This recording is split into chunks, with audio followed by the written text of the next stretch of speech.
S, வீடு, schools, hotels, store room இங்கெல்லாம் partition wall கட்டணும்னாலும் இப்போ பில்டிங் போனஸோட first choice Renocon Rapid Wall Panels. பீகாரில் சட்டசபை தேர்தல் நெருங்கி வரும் நிலையில் இண்டி கூட்டணிக்குள் தொகுதி பங்கீட்டில் கடும் மோதல் நிலவி வருவதாக மத்திய உள்துறை அமைச்சர் அமித் ஷா விமர்சித்துள்ளார். பக்சர் மற்றும் சிவான் பகுதிகளில் நடைபெற்ற தேர்தல் பிரச்சார கூட்டங்களில் பேசிய அவர், காங்கிரஸ், ஆர்ஜேடி மற்றும் அவர்களின் கூட்டணி கட்சியினர் தொகுதிகளுக்காக ஒருவரை ஒருவர் தாக்கிக் கொள்கிறார்கள். இதனால் அவர்களின் மோதல் வெளிப்படையாகிவிட்டது என்றார். மறுபுறம் பிரதமர் மோடி இருமுறை பேரணிகளில் பேசி பீகார் மக்களிடம் நம்பிக்கையை ஏற்படுத்தியுள்ளார். முதல்வர் நிதிஷ்குமார் தொடர்ந்து பிரச்சாரத்தில் ஈடுபட்டு வருகிறார்.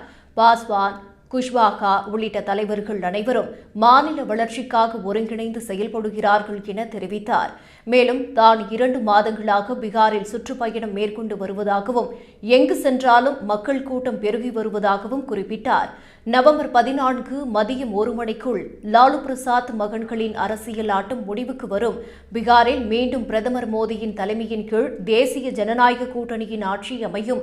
அதுவே பீகார் மக்களுக்கு உண்மையான தீபாவளி நாளாகும் என்று தெரிவித்தார்.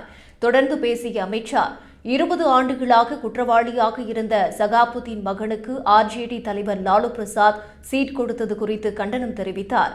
நிதிஷ்குமார் மோடி தலைமையின் கீழ் ஆளும் நிலையில் இனி பீகாரில் யாராலும் பயம் காட்ட முடியாது என அமித் ஷா அவேசமாக குறிப்பிட்டார்.